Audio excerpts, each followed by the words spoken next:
صلی اللہ علیہ وسلم۔ اعوذ باللہ السمیع العلیم من الشیطان الرجیم، بسم اللہ الرحمن الرحیم، والصلاۃ والسلام علی رسول الکریم، اما بعد۔ ابواب تقصیر الصلاۃ، اور آج اس میں جو باب ہم پڑھیں گے اس کا عنوان ہے یقصر اذا خرج من موضعہ، جب آدمی اپنی جگہ یعنی اپنے شہر یا گاؤں سے نکلے تو نماز قصر کرے۔ وخرج علی علیہ السلام، علی رضی اللہ تعالیٰ عنہ نکلے، فقصر انہوں کوفہ سے نکلے، فقصر وہو یری البیوت، اور انہوں نے نماز قصر کی حالانکہ وہ کوفہ کے مکانات کو دیکھ رہے تھے۔ فلما رجع قیل لہ، جب وہ واپس آئے تو ان سے کہا گیا ھذہ الکوفہ، یہ کوفہ ہے، یعنی کوفہ نظر آ رہا ہے۔ قال لا حتی ندخلھا، فرمایا نہیں جب تک کہ ہم کوفہ میں داخل نہیں ہوں گے قصر کریں گے۔ تو اس میں اصل کیا بات ہے کہ ایک شخص جب اپنی جگہ یا اپنے شہر سے نکل جائے، یہاں تک کہ شہر کی آخری عمارت سے بھی آگے بڑھ جائے تو نماز قصر کرے گا، اور جب تک شہر کی بعض عمارتیں موجود ہیں اور اس کے مضافات یعنی ملحقہ آبادیاں جو ہیں وہ ان سے نہیں نکلا ہے تو وہ تمام کرے گا، یعنی اس پر مسافت کا اطلاق تب ہوگا جب اپنی بستی کی آخری عمارت سے نکل جائے۔ تو آج کل تو بڑا آسان ہے کہ ہر شہر کے باہر بورڈ لگا ہوتا ہے، جی ٹی روڈ پہ ہم جا رہے ہیں، جیسے ہم کھاریاں میں تو کھاریاں جب آتا ہے تو بورڈ لگا ہوتا ہے کھاریاں۔ اچھا، اب اصل میں شہر پھیل بھی بہت زیادہ گئے ہیں، لیکن اپنے شہر کی حدود کا ہم سب کو پتہ ہوتا ہے کہ ہمارا شہر کہاں پہ ختم ہو رہا ہے اور کہاں سے شروع ہو رہا ہے۔ تو امام مالک جو ہیں وہ کہتے ہیں شہر کے باغات، امام ابو حنیفہ کہتے ہیں کہ شہر کے مکانات۔ تو مقصد یہی ہے کہ جو شہر کی جو آثار ہیں وہ ختم ہو جائیں تو اس کے بعد جو سفر کا ہے اطلاق ہے وہ ہو جائے گا۔ علی بن طالب رضی اللہ تعالیٰ عنہ کی مثال دی گئی کہ آپ سفر کے لیے نکلے اور اپنے گھروں کو دیکھ رہے تھے، مطلب یہ کہ کوفہ سے نکل گئے، اب نکل کے پیچھے مڑ کے دیکھیں گے تو عمارات تو نظر آ رہی ہیں، لیکن عمارات کی باؤنڈری سے وہ نکل گئے تو انہوں نے قصر کی۔ اسی سے جب وہ واپس آئے تو انہیں کوفہ نظر آ رہا تھا، تو لوگوں نے کہا کہ یہ کوفہ نظر آ رہا ہے، اب ہم قصر نہ کریں، تو آپ نے فرمایا کہ نہیں، ابھی ہم قصر کریں گے جب ہم کوفہ کے اندر داخل ہو جائیں گے، یعنی عمارات سے آگے بڑھ جائیں گے، اپنی شہر کی عمارات میں داخل ہو جائیں گے تو پھر قصر نہیں ہوگا۔ تو حدیث ہے 1039، حضرت انس رضی اللہ تعالیٰ عنہ سے روایت ہے، عن انس رضی اللہ تعالیٰ عنہ قال، فرماتے ہیں صلیت الظہر مع النبی صلی اللہ علیہ وسلم بالمدینہ اربعا، نبی صلی اللہ علیہ وسلم کے ساتھ ہم نے 4 رکعت نماز پڑھی مدینہ شریف میں۔ والعصر بذی الحلیفہ رکعتین، اور عصر ہم نے پڑھی ذو الحلیفہ کے مقام پر 2 رکعتیں۔ ذو الحلیفہ جو ہے وہ مقام ہے جہاں پہ آج کل بھی میقات قائم ہے، اور نبی صلی اللہ علیہ وسلم وہاں رکے تھے اور آپ نے وہاں رک کے احرام باندھے تھے اور نماز عصر پڑھی تھی۔ تو ذوالحلیفہ کے مقام پہ کہتے ہیں کہ ہم نے 2 رکعت پڑھی، اور ذوالحلیفہ جو ہے مدینہ منورہ سے 6 میل کے فاصلے پر ہے۔ تو اس حدیث میں ہمیں یہ بتایا جا رہا ہے کہ سفر چاہے ہم نے 1000 میل کا کرنا ہے یا 200 میل کا کرنا ہے یا 100 میل کا کرنا ہے، ہم قصر کا آغاز کہاں سے کریں گے؟ تو پتہ یہ چلا کہ جب اپنے شہر کی عمارات سے باہر نکل جائیں گے، شہر کی باؤنڈری سے باہر نکل جائیں گے تو پھر قصر شروع ہو جائے گی۔ مثال کے طور پر ہم ایک دفعہ سفر میں تھے اور ہم ایئرپورٹ پہ پہنچے، یعنی جو لاہور سے لوگ نکلے،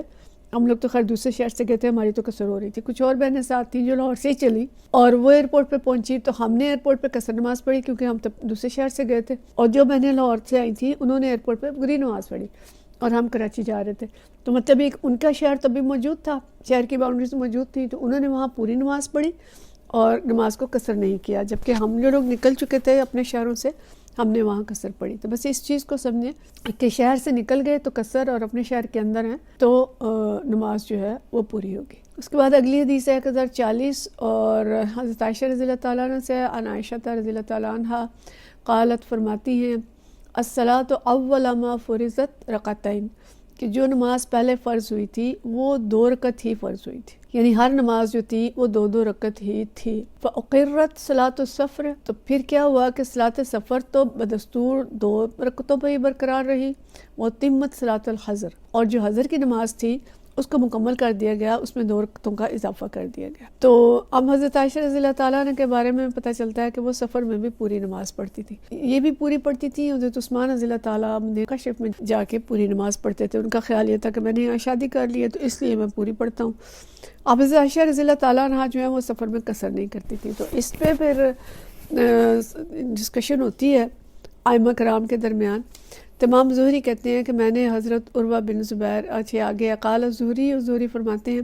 فقلت لعروہ، میں نے حضرت عروہ سے کہا ما بال عائشہ تتم، کہ عائشہ رضی اللہ تعالیٰ عنہ پوری نماز کیوں پڑھتی تھی، کہ وہ سفر میں قصر کیوں نہیں کرتی تھی.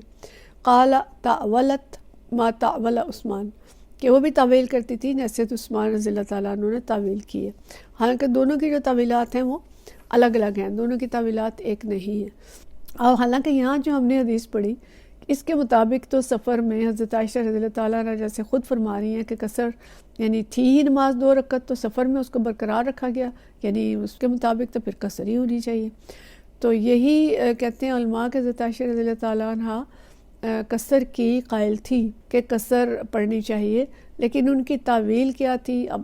واللہ عالم. لیکن 2 اقوال اس میں آئے ہیں. ایک قول یہ آتا ہے، بعض لوگ کہتے ہیں کہ ان کی تعویل یہ تھی کہ اللہ تعالیٰ نے فرمایا کہ النبی اولیٰ بالمؤمنین من انفسہم وازواجہ امہاتہم، کہ نبی صلی اللہ علیہ وسلم جو مومنین کے لیے اولیٰ ہیں اور ان کی جو یعنی اپنی جانوں سے زیادہ آگے بڑھ کے ہیں، اور ان کی جو ازواج ہیں وہ امہات ہیں، تمام مومنوں کی مائیں ہیں. تو وہ قول بعض لوگوں کے کہ میں وہ کہتی تھی کہ میں تمام مسلمانوں کی ماں ہوں اور سارے مسلمان میری اولاد ہیں، تو میں جہاں بھی جاتی ہوں، جس گھر بھی جاتی ہوں تو اپنے بیٹوں کے پاس جاتی ہوں، تو اس لیے تو میرے لیے تو سرے سے سفر کا سوال ہی پیدا نہیں ہوتا، میں تو ہمیشہ سے مقیم. اچھا یہ تھا کہ جب وہ سفر کے دوران ہوتی تھی اس وقت قصر کرتی تھی، لیکن جب کہیں قیام کرتی تھی تو پھر وہ پوری پڑتی تھی. جیسے مدینہ شریف سے مکہ گئی ہیں تو دوران سفر وہ قصر کریں گی، جب مکہ پہنچ جائیں گی تو قیام میں جا کے وہ پوری پڑیں گی. لیکن حضرت عائشہ رضی اللہ تعالیٰ عنہ خود جو فرماتی ہیں کہ اس مسافر کو نبی صلی اللہ علیہ وسلم کی طرف سے رخصت قصر ہے جو مسلسل سفر پر ہے اور جا رہا ہے اور کہیں ٹکا ہوا نہیں ہے. لیکن عارضی طور پر کسی مقام پر اگر وہ 1 دن یا 2 دن ٹھہر جائے تو وہ مسافر نہیں ہے، اس لیے وہ رخصت قصر سے فائدہ نہیں اٹھا سکتا. اب یہ بس صحابہ کی مختلف اپنی اپنی توجیہات ہیں، جس نے جس حدیث کو جس چیز کو جیسے سمجھا. اگر نبی صلی اللہ علیہ وسلم نے خود کوئی حکم دے دیا ہوتا تو پھر یہ ویسے نہ ہوتی. اب یہ جو علماء فیصلے کر رہے ہیں وہ نبی صلی اللہ علیہ وسلم کے عمل سے کر رہے ہیں. کوئی کہتا ہے جی آپ صلی اللہ علیہ وسلم نے 4 دن قیام کیا، کوئی کہتا ہے جی آپ نے 10 دن قیام کیا. اب یہ دیکھیں کہ دوران سفر تو سب قصر کر رہے ہیں، اس میں کسی کو کوئی اختلاف نہیں ہے. اختلاف ہو رہا ہے قیام پہ آ کے کہ 4 دن کا قیام یا 10 دن کا قیام یا 15 دن کا قیام، اور سب کی بنیاد جو حدیث پہ ہے اور سب نے مختلف حدیث پہ بیس کر کے اپنے اپنے احکام جو ہیں وہ وضع کیے ہیں. اس لیے اس اختلاف میں بھی خیر ہے اور اس کو ہمیں اس سے پریشان نہیں ہونا چاہیے، کیونکہ ائمہ کرام اور صحابہ کرام رضوان اجمعین اپنا اپنا اجتہاد کر کے فیصلے کرتے تھے، اور اس کے بعد یہ مسالک بن گئے اور بہت سی چیزیں بن گئی. لیکن یہ کہ یہ حضرت عائشہ رضی اللہ تعالیٰ عنہ کی تعویل تھی. تو مقصد یہ ہے کہ قصر تو ہے، دوران سفر قصر ضروری ہے، وہ بھی کرتی تھی لیکن قیام میں نہیں کرتی تھی. تو باقی جس کا جس فقہ پہ عمل ہے اس کے مطابق کر سکتے ہیں، اور اللہ تعالیٰ سب سے راضی ہو. اور سفر کے دوران قصر جو ہے وہ کرنا